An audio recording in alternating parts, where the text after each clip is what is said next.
ফুটানি মারে তার প্রতি কি রেসপেক্ট আসে? কখনোই না।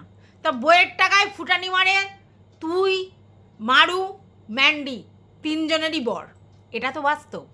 তোর বর যে ফুটানিগুলো মারে সেগুলো তোর টাকায়, কারণ তার অকাত নেই তোকে সোনা গয়না কিনে মুড়িয়ে রেখে দেবে, তার অকাত নেই তোর ব্যাংক ব্যালেন্স ভর্তি করে দেবে, এমনকি তার অকাত নেই যে তুই নিজের বাচ্চার করবার জন্য ওভারির যে খোলার জন্য যে ট্রিটমেন্টে গেছিলিস বলেছিস লোকের কাছে, সেই টাকাটা পর্যন্ত তার দেওয়ার ক্ষমতা নেই। তার জন্য তোকে ভিডিও করে টাকা তুলতে হয়েছে। তারপর তুই লেকচার মারতে আসিস? হ্যাঁ, এর বরের মুরদ নেই, ওর বরের মুরদ নেই, এ মাইগা, এ কি যেন স্যান্ডির একটা নাম যেন কি দিয়েছিলিস ভুলে গেছি। তো স্যান্ডির এই ওই সেই স্যান্ডি বইয়ের পয়সায় চলে, নো ডাউট। মারু আর অনুপম, এর মধ্যে অনুপমও বইয়ের পয়সায় চলে। যাই কাজ করুক ফুটানি মারুর পয়সাতেই আসে, সে হচ্ছে তোমার ওয়াশিং মেশিন কেনা হোক আর যাই হোক, ঠিক আছে? তো সেটা আমরা জানি, কিন্তু তুই নিজেরটা আগে বল। তোর যার নিজের বর তোর এত কিছু জানার পর তোর সঙ্গে ঘর করছে শুধুমাত্র তোর পয়সায় ফুটানি করবে বলে, তোর পয়সায় হচ্ছে ভালো ভালো জিনিস খায় বলে, তুই আবার লেকচার মারতে আসিস? হ্যাঁ, আগে নিজের দিকটা দেখবি, তারপরে বলবি কত টাকার গয়না তোর বর তোকে কিনে দিয়েছে। আগে বল তো গল্পটা। তুই অন্য লোকের কথা বলছিস, গয়না কিনে দেয়নি, এই কিনে দেয়নি, সেই কিনে দেয়নি। তোর বর ক টাকার গয়না কিনে দিয়েছে, আর তুই কাউকে হাড়া কেন বলছিস? তুই দেখেছিস হাড়া কাকে বলে? তুই জানিস যার বাবার ঠিক নেই তাকে বলে, যার জন্ম হারেমখানায় তাকে বলা হয়। তা ওর কি ওখানে জন্ম হয়েছে, তুই তাকে হারামি বলছিস? হ্যাঁ, কিসের জন্য বলছিস? তুই নিজে কি তালে লোককে বলবার আগে নিজেকে ঠিক করবি, তারপরে বলতে আসবি। অসভ্য একটা। ও একে তাকে হাড়া বলছে, আবার তারপরে বলবে আমি ভিডিও করি। সব জায়গায় তুই ভিডিও করি, লাস্টের কথাগুলো সব ভিডিওর মধ্যে ছিল? কিচ্ছু ছিল না। আচ্ছা, ষষ্ঠী পুজো নিয়ে তুই দেখছিস খুব মাতামাতি, নিয়ম অনুশাসন নিয়ে নাকি তোর খুব মাতামাতি। প্রথম কথা হচ্ছে, এই যে ষষ্ঠীর নিয়মগুলো বললো, প্রদীপ জ্বালানো হ্যানা ত্যানা, হতে পারে অনেকের এই নিয়ম আছে, বাট আমি আমার বাপের বাড়িতে এই নিয়ম দেখিনি। না কোনো প্রদীপের আলোর শিখায় নাম দেয়া ছিল, না তো কিছু হয়েছিল। আমাদের বাচ্চার নাম আমি নিজে যা ঠিক করেছি তাই রেখেছি, অন্য কোনো ব্যাপার নয়। তবে হ্যাঁ, ওই অন্নপ্রাশনের সময় না কিসের সময় একটা নাম ওঠে, যেই নামটা রাখা যায় না, মনে মনে রাখতে হয়, সেটা করা হয়েছে। বৃদ্ধি ফিদ্ধি হয় যখন, সেই সময়। তাছাড়া এরকম কোনো ব্যাপার নেই। আমাদের বাড়িতে তো আমি কাউকেই দেখিনি যে ওরকম মাসি পিসি জেঠু খুড়ি নাম দিয়েছে, সেগুলোর তলায় প্রদীপ, যেই প্রদীপটা জ্বলছে ঘিয়ের প্রদীপ, তারপরে কি কালো বিড়াল করে, আমি এসব দেখিনি আমার বাপের বাড়িতে। আমার তো আমি কাউকেই দেখিনি। আমার ছেলে তো পরের কথা, আমার ভাইয়ের ছেলে হ্যানা ত্যানা, আমার বোনের ছেলে, কাউকে দেখিনি এইসব জিনিস, ঠিক আছে? যত সব উল্টোপাল্টা কথা। এটা শুনেছি যে 6 দিনের দিন মা ষষ্ঠী এসে আমাদের ভাগ্য লিখে দিয়ে যায়, এটা শুনেছি, কিন্তু এইভাবে কোনো আচার নিয়ম আমরা করতে দেখিনি। তুই কোন জন্মে পড়ে আছিস? হ্যাঁ, আর তুই ভালো করেই জানিস যে ওদের কি বলবো, একটা হিন্দু একটা মুসলিম, দুটো সম্প্রদায়ের বিয়ে হয়েছে, ঠিক আছে? এবং ওদের মধ্যে এই রকম নিয়মের ব্যাপারগুলো ভুলভাল হবেই, কারণ ওরা কোন নিয়ম আচার অনুষ্ঠান পালন করবে। মারু আন্টি তো, আমি আন্টি বললে হবে না, মারু দিদি, সরি মধু আন্টি, মধু দিদি বলতে হবে, কারণ মারু আমার ছেলের কাছাকাছি বয়সী। তাহলে সেক্ষেত্রে আমাদের হানি দিদি তো অর্ধেক নিয়ম জানবেই না, ওদের যা নিয়ম সেগুলো জানবে, বাদ বাকি এটা তো সত্যি। মারু তো পরিষ্কার বলেছিল যে ওর বাপের বাড়িতে এতদিন মেনে নিচ্ছিল না, কেন? কারণ ও একটা হিন্দু ছেলেকে বিয়ে করেছে এবং সেটা নিয়ে একটা ওদের পারিবারিক সমস্যা আছে, ঠিক আছে? এবং সবথেকে বড় কথা হচ্ছে, সেই পারিবারিক সমস্যায় ও ওদের বাপের বাড়ি যেতে পারছিল না। অনেক কষ্টে জায়গাটা ঠিক হয়েছে, মায়ের সঙ্গে যোগাযোগ অবশ্যই ছিল, কিন্তু যেতে পারছিল না। একটা সমস্যা আছে, ওরা মানতে পারছিল না, ওদের ধর্মে এই প্রবলেমটা আছে। তো ওখানে গিয়ে ও ওই হিন্দু ধর্মের লোকাচারগুলো করবে বসে বসে, সেগুলো তো অর্ধেক ওই হানি দিদি জানেই না। আর দ্বিতীয় কথা হচ্ছে যে সেই লোকাচার করে সেগুলো আবার ভিডিও করে দেখাবে, বলবে। হ্যাঁ, আশ্চর্য তো, কি বলবো। আচ্ছা, এইবার আমি যতদূর জানি আতুর 21 দিন থাকে। হ্যাঁ, অনেকে বলছে মেয়েদের নাকি 30 দিন থাকে, আমার জানা নেই। আমি জানি ছেলে মেয়ে উভয়ের ক্ষেত্রে আমাদের বাপের বাড়িতে যেটা দেখেছি 21 দিন থাকে, এবং শ্বশুরবাড়িতেও তাই সিস্টেম, 21 দিন থাকে, ঠিক আছে? তো এখানে 30 দিনের ব্যাপারটা আমার কনসেপ্টটা ক্লিয়ার নয়, অনেকেই হয়তো সেটা করে, কিন্তু আমাদের ক্ষেত্রে সেটা দেখিনি। দ্বিতীয় কথা হচ্ছে 6 দিনে ষষ্ঠীমা লিখে যায়, কিন্তু তার কোনো লোকাচার আমাদের বাড়িতে ছিল না।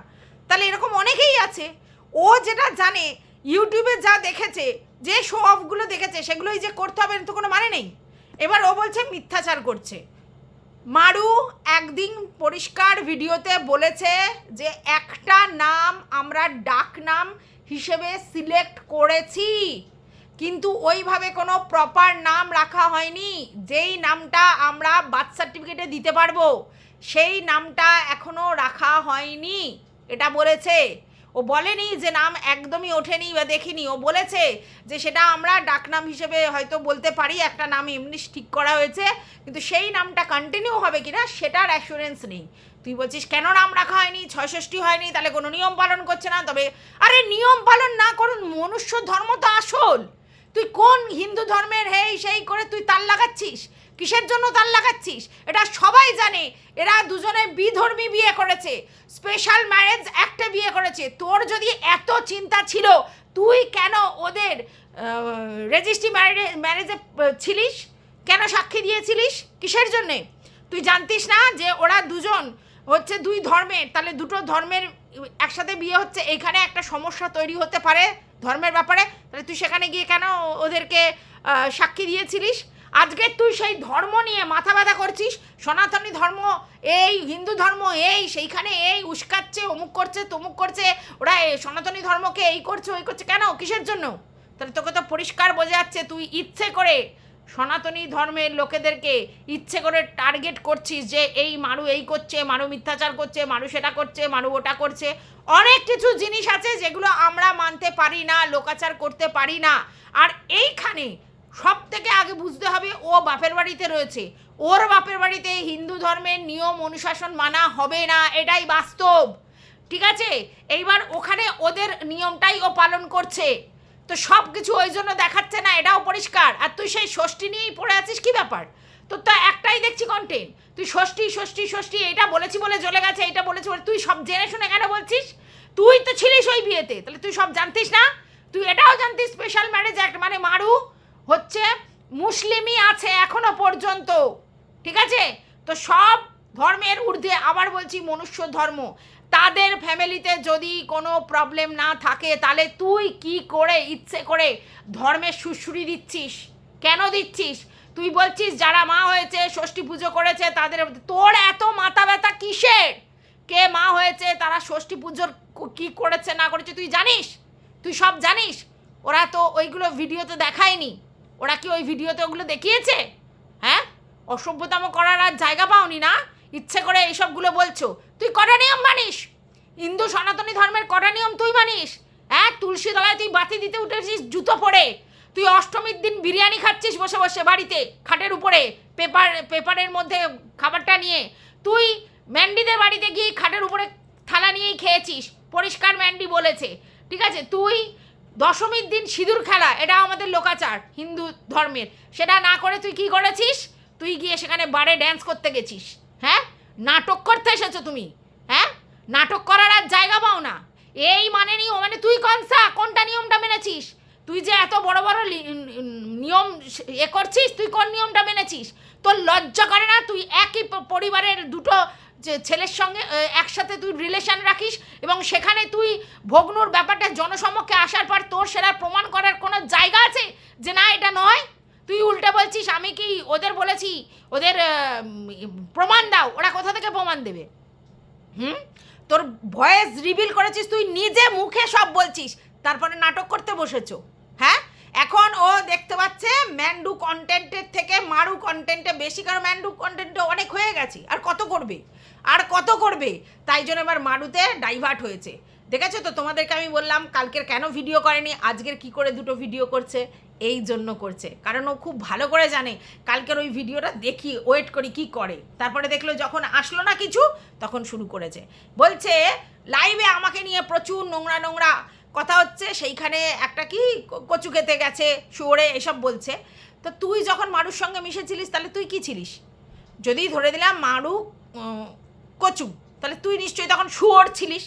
এখন যদি কোনো কন্ট্রোভার্সি ক্রিয়েটার ওর লাইভে যায়, তাহলে যদি সে শুয়োর হয়, কচু খেতে গেছে নাকি, হ্যাঁ তাই, তাহলে তুইও তো নিশ্চয়ই শুয়োর ছিলিস, তার জন্যই তো কচুর খেতে গেছিলিস। মারু তো তখনও কচু ছিল, নাকি তখন মিষ্টি ছিল এখন কচু হয়ে গেছে? হ্যাঁ রে। আচ্ছা, তারপরে তুই ম্যান্ডির ক্ষেত্রেও করেছিস। স্যান্ডিকে একটু দেখা না, এই কর না, ওর লাইভে গিয়ে সারাক্ষণ প্রেজেন্ট থাকতিস। কিসের জন্যে? কিসের জন্য? তাহলে তোমার সঙ্গে যখন সদ্ভাব থাকবে, তুমি যখন তাকে নিয়ে পজিটিভ ভিডিও করবে, তখন তুমি যাদের সঙ্গে রিলেশন রাখবে, তখন তুমি না তো শুয়োর না তো সে কচু। আর অন্য কোনো কন্ট্রোভার্সি ক্রিয়েটার যদি কারোর লাইভে যায়, তাহলে সে হয়ে যাবে শুয়োর, আর যার কাছে গেছে সে হয়ে যাবে কচু। বা ভাই বা, তোমার বেলা অন্য নিয়ম, এদের বেলা কেন অন্য নিয়ম? তার মানে তোর জ্বলছে যে এই জন্য তুই বলছিস একটা সময় মারুর সঙ্গে কোনো ছেলেদের কথা বলেছিল যে দীঘায় গেছে ছেলে নিয়ে, সেরাম চরিত্রের কালিমা তুলেছে, তার সঙ্গে আবার ব্যাপারটা করেছে। আরে ভাই, তুই তোর কথাটা আগে চিন্তা কর। একটা সময় তুই যখন গেছিলিস ওই ট্রিটমেন্টের জন্য, তার বাইরে হাজার ছেলেকে দাঁড় করে দিয়েছিল নানা ধর্মের, ঠিক আছে, এবং সেই নিয়ে ভিডিও করেছিল। তারপরে কোন লজ্জায় তুই তার সঙ্গে আবার যোগাযোগ করেছিলিস? কি কারণে যোগাযোগ করেছিলিস? কিভাবে তার সঙ্গে আবার মিশেছিলিস? তার সঙ্গে আবার বন্ধুত্ব করেছিলিস? তার লাইভে গিয়ে প্রেজেন্ট থাকতিস? তোর লজ্জা নেই? তুই এতটা নির্লজ্জ বেহারা কী করে হতে পারিস? তুই যদি অন্য লোককে বলিস এই কথাটা যে ওর চরিত্র নিয়ে এরম বলেছিল, দীঘাতে গিয়ে এই বলেছিল সে করেছিল, তারপর সেখানে গেছে, লজ্জা নেই, আর তুই তাহলে কি করেছিলিস? তোর বেলাও তো দাঁড় করিয়ে দিয়েছিল, তো তোর বেলাও দাঁড় করিয়ে দিয়ে, তুই তার লাইভে যেতিস না? তুই তার লাইভে গিয়ে কমেন্ট করতিস না? তুই তার লাইভে গিয়ে প্রেজেন্ট থাকতিস না? তোর বেলা সব ব্যাপারগুলো ঠিক আছে। তুই নিজে যেগুলো করেছিস, তুই সেগুলো অন্য লোককে বলিস কি করে? আজকে তোর এত চচ্চর করে ফাটছে কেন? তুই কেন ইচ্ছে করে কন্ট্রোভার্সিটাকে আরও তাগিয়ে দিচ্ছিস? তার কারণ কি? তোর সহ্য হচ্ছে না মারু যে এইভাবে তোকে কমিউনিটি পোস্টের মাধ্যমে একেবারে ঠিক জায়গাতে ঘা দিয়েছে, ব্যাস তোরও জ্বলে গেছে। তুই উস্কাচ্ছিস, এমন নোংরা কথা বলছিস এবং ইঙ্গিতগুলো নোংরা জায়গায় নিয়ে যাচ্ছিস ইচ্ছা করে, যাতে ও রিভার্সে আবার কিছু বলে তুই আবার বসে পড়বি। আর আমি মারুদের বারবার বলছি একটা কথা, কোনো ভিডিওতে এইসব কথা বলবি না। লাইভে যা বলেছিস, খিল্লি উড়িয়েছিস, মজা করেছিস, ঠিক আছে, কোনো ভিডিওতে বলবি না, ঠিক আছে? ও লাইভ নিয়েই কন্টেন্ট করুক, আর তুই মজা করে খিল্লি যে ওড়াচ্ছিস সেটা পরিষ্কার, কারণ ও খিল্লির পাত্র। ও যখন যার সঙ্গে মেশে তখন সে হয়ে যায় ধোয়া তুলসী পাতা, আর তারপরেই অন্য কন্ট্রোভার্সি ক্রিয়েটার যদি তার কাছে যায়, তাহলে সে হয়ে যায় খুব খারাপ। কেন রে? কেন? তুমি সবার সঙ্গে যোগাযোগ রাখতে পারবে, তুমি সবার থেকে তথ্য কালেক্ট করতে পারবে, তুমি সবার সঙ্গে মিশতে পারবে, আর যদি অন্য কোনো ক্রিয়েটার সেখানে যায়, কথা বলে, ও তাদের সঙ্গে ভালো কমেন্ট বিনিময় করে, তাহলে তোমার জ্বলে যাচ্ছে কেন? তাদের ইচ্ছা হয়েছে, তাদের ফ্রি টাইম আছে, তারা টাইম পাস করছে, মজা করতে গেছে, তোর অসুবিধাটা কোথায়? ফাটছে কেন? নোংরা কথা বলবি, একেবারে তোকেও সেই লেভেলের নোংরামি শুনতে হবে, এটা কিন্তু মাথায় রাখবি। সবাই কিন্তু ভদ্রভাবে তোকে বলবে না, কারণ তুই অসভ্যতামো করছিস। তুই ষষ্ঠীর গল্প এত বলতে এসেছিস কিসের জন্য? ইউটিউবে তুই কি দেখেছিস না দেখেছিস? ইউটিউবে যারা ষষ্ঠীর নিয়ম পালন করে, তারা অনেকটাই ষষ্ঠীর নিয়মটাকে একটা কন্টেন্ট করে। আর আমরা জানি যারা সোশ্যাল মিডিয়া আছে, ব্লগার, তাদের জন্য বাচ্চা হওয়া থেকে বাচ্চার প্রেগনেন্সি, যখন প্রেগনেন্সি পিরিয়ড থাকে সেটা থেকে বাচ্চা হওয়া, তারপর তার যত নিয়ম অনুশাসন সমস্ত কিছু দেখিয়ে তারা কন্টেন্ট করে। মারুরা এখানে এই কন্টেন্টটা করতে পারেনি, তার কারণ হচ্ছে মারুরা যেহেতু দুটো ধর্মের সমন্বয়ে বিয়ে হয়েছে, তো এখানে ওদের ধর্ম নিয়ে একটা অবস্ট্রাকেল আছে, তাই অনেক জিনিস দেখাতে পারবে না, করলেও দেখাতে পারবে না। আর তার মানে এটা নয় যে সে এটা করতে বাধ্য। নিয়ম অনুশাসন আমরা তৈরি করি, আমরা জানি। তুই কি বলবি? তোর নিজস্ব কোনো ওই জায়গাগুলো আছে না তো? তুই লোকের দেখে বলেছিস, আর লোকের দেখে বললে তুই লোকের জেনে বলছিস সব ঠিক বলছিস, কি করে মানে আছে? সবার নিয়ম তুই জানিস। আজকের মারুরা যখন ওদের সাধের নিয়ম করেছিল, আমরা প্রায় প্রত্যেকেই বলেছিলাম এই সাধের নিয়ম আমরা কোনোদিন দেখিনি, সত্যিই দেখিনি, তাই বলেছি। কিন্তু তার মধ্যেও রেয়ার কেস কিছু লোকজন বলেছিল যে আমাদের এই রকম নিয়ম আছে, তার মানে কিছু রেয়ারে এরকম নিয়ম আছে। আমাদের নেই, আমরা আমাদের জানাটা নিয়েই শুরু ভাবি, কারণ আমরা যেটুকুনি জানি সেটুকুনির উপরেই কথা বলি, তাই না? তো আমরা সব যে জানবো তা তো হতে পারে না। আমাদের যে নিয়মগুলো আছে, আমরা আশেপাশে যে নিয়ম দেখেছি সেই অনুযায়ী আমরা কথা বলেছি, কিন্তু সেই নিয়ম কিন্তু সবার জন্য প্রযোজ্য নয়, এবং সেই রেয়ার কেস কিন্তু দু একজন কমেন্ট করে গেছে, তাহলে আছে, তাহলে সেই নিয়মগুলো যদি থাকে তাহলে সেগুলো তারা করেছে। কিন্তু তোর বক্তব্য হচ্ছে তুই যেটা দেখেছিস ইউটিউবের মাধ্যমে সেটাই আসল, সেটাই সবাই করে, অত সবাই নিয়ম মেনে চলতে পারে না। আমার বাপের বাড়িতেই অত নিয়ম মেনে চলা যায়নি, তারা করতে পারেনি, এত কিছু হয়নি। হ্যাঁ, 21 দিনে আমাদের আতুর উঠেছে, তার আগে হাইজিনের জন্য আমার ঘরেতে আমার মা আর বোন ছাড়া তেমন কেউ আসতো না, না তো আমার ছেলের বাবা, না তো আমার বাবা খুব একটা আসতো, মাঝে মধ্যে যদি আসতো তার আগে স্নান ফান করে পরিষ্কার হয়ে আসতো, কারণ আমার বাচ্চাকে যদি ধরতে হতো। আমার বাবা তো 21 দিন পর্যন্ত আমার বাচ্চাকে ধরেইনি ওরকমভাবে, উপর দিয়ে দেখেছে। আর আমার বাবার ছেলের বাবা 2-1 বার এসেছে, কিন্তু ওইটুকুনি, কারণ ও তখন বাইরে থেকে আসবে, ওইসব মানে জামা অবস্থায় থাকবে না। হ্যাঁ, আমি গেছি, আমি বাইরে গেছি, আমি ওদের সাথে কথা বলেছি, কিন্তু আমার যেই মশারির মধ্যে আমি আর আমার ছেলে ছাড়া কেউ থাকতো না, না আমার বোন, না আমার মা, কেউ না। দরজা খোলা থাকতো যাতে মধ্যখানে আমার কিছু হলেই আমি যেন ওদেরকে ইনফর্ম করতে পারি, এর বাইরে কেউ থাকতো না। মাও যদি আসতো, মা এসে জামা কাপড় ছেড়ে আবার ওই ঘরে যেত, এই নিয়মটা পালন করেছে। এবং এইটা আমি মনে করি প্রপার হাইজিনের জন্যই করা হয়, যদিও এটা বলা হয় আতুর সেন্সিটিভ সময়, সেই সময়টা, সেই জন্যই লোকে এটা পালন করে, আর কিচ্ছু না। আমাদের এই কালির দোয়াত, এই খাতা কলম পেন কলাবাড়া কিচ্ছু রাখা হয়নি, শুধু বলা হয়েছে আজকের ভাগ্যদেবী এসে তোর ছেলের কপালে লিখে দেবে। আর তাতে মা ঘুমায় না, সারা রাত জেগে থাকে, এগুলোও আমি শুনিনি। এমনির মার ঘুম হয় না বাচ্চার জন্যে, আবার নাকি ষষ্ঠীর দিন মাকে জেগে থাকতে হবে। ষষ্ঠীর দিন মা জেগে থাকলে কি মা ষষ্ঠী এসে মায়ের মুখ দেখে তারপরে লিখবে? যা লেখার এমনিই লিখবে, তাহলে মায়ের সঙ্গে তো কোনো সম্পর্ক নেই। মা ঘুমিয়ে পড়লে তো বাচ্চার ভাগ্য লেখা বন্ধ হয়ে যাবে না, তাই না? সব অদ্ভুত নিয়মের কথা একদম বলবি না, ফালতু তুমি ঝামেলা বাড়াতে এসেছো না? হ্যাঁ, বলতে এসেছে হারা? হ্যাঁ, এমন অসভ্য জানোয়ার মেয়ে ছেলে কোথাকারে, সবাই হারা, আর ও হচ্ছে শুধু ভালো ভদ্র। তুই যার নিজের মানে বাপের বিয়ে দেওয়ার কথা বলিস, যে নিজের বাপকে মানে আবার নতুন করে বিয়ে দেওয়ার কথা বলছিস মা থাকতে, তার মতো অসভ্য জানোয়ার আর দুটো আছে, সে আবার অন্য লোককে হারা বলছে। তুই যদি সেটা হস তাই তুই লোককে বলতে পারিস, তুই নিশ্চয়ই সেটা, তার জন্যই তুই বলতে পারছিস, নাহলে তুই কী করে বলিস এই কথাটা, তাই না? নাহলে তুই কী করে বলিস? আর তুই বড় বড় লেকচার ছাড়ছিস, তোর ভোঁদাবাবু আজ পর্যন্ত তোকে কটা কি দিয়েছে? তুই গাড়ি কিনেছিস তোর পয়সায়, তুই পায়খানা বাথরুম করেছিস তোর পয়সায়, তুই কী যেন বলে ফ্ল্যাট ভাড়া নিয়েছিস তোর পয়সায়, তুই রান্নাঘর করেছিস তোর পয়সায়, তুই এসি কিনেছিস তোর পয়সায়, তুই যেটা বলেছিস, তুই হচ্ছে তোর কি করেছিস, তুই তোর ট্রিটমেন্ট করেছিস সেটাও তোর পয়সায়, ফ্লাইটে করে এসছিস সেটাও তোর পয়সায়। তো তোর ভোদাবাবু তোকে কী করেছে? আর দেখাস তো তোর ভোদাবাবু ঠিক কত কত গয়না তোকে দিয়েছে। হ্যাঁ, কথা বলতে এসেছে, তুই নিজে বলেছিস যা দিয়েছে তোর শ্বশুর বাড়ি থেকে দিয়েছে, তোর শ্বশুর দিয়েছে।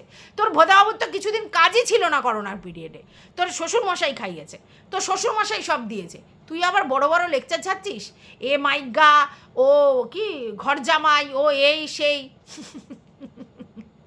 মানে তোকে কিছু বলার নেই। তোর বর কেন শ্বশুরবাড়ি যেতে চায় না? তোর বর সেদিন তো শ্বশুরবাড়ি গেল, কিছুই তো খাবার দাবার তাকে দিতে দেখলাম না। হ্যাঁ, তোর বরকে ওইখানে আপ্যায়ন করে না, তার কারণ হচ্ছে তোর ভগ্ন ওইখানে গিয়ে আপ্যায়নতে পায়, তার জন্য করে না। আর তুই লোককে লেকচার মারতে এসেছিস, মানে কি জঘন্য! এ ইচ্ছে করে মারুকে অনুপমকে উত্তক্ত করছে, কন্টেন্ট টু কন্টেন্ট করে না, ও বারবার কন্টেন্ট টু কন্টেন্টের নামে বহির্ভূত কথা বলে, এবং বলে মানে ওদেরকে ইচ্ছে করে প্রভোগ করে যাতে ওরা লুজটক করে, আর লুজটক করলেই ও কপাত করে আবার একটা কন্টেন্ট পাবে। এগুলো হচ্ছে সব কন্টেন্ট সাজানোর খেল, আর কিচ্ছু না। তুমি নাটক করতে বসেছো, হ্যাঁ, বড় বেশি ধুরন্ধর মনে করেছো সবাইকে, না? তুমি হচ্ছে ভাবছো যে আমি ধুরন্ধর আর সবাই ধুরন্ধর, না রে, তোর মতো অসভ্য আর ধুরন্ধর এই ইউটিউবে দুজন নেই। কারণ তুই পয়সার জন্যে কতটা নিকৃষ্টতা করা যায় সেটা তুই দেখিয়েছিস। ও বড় বড় লেকচার যে আমি সত্যির জন্য লড়ি, আমি এই, ওসব গল্প অন্য জায়গায় গিয়ে দিবি।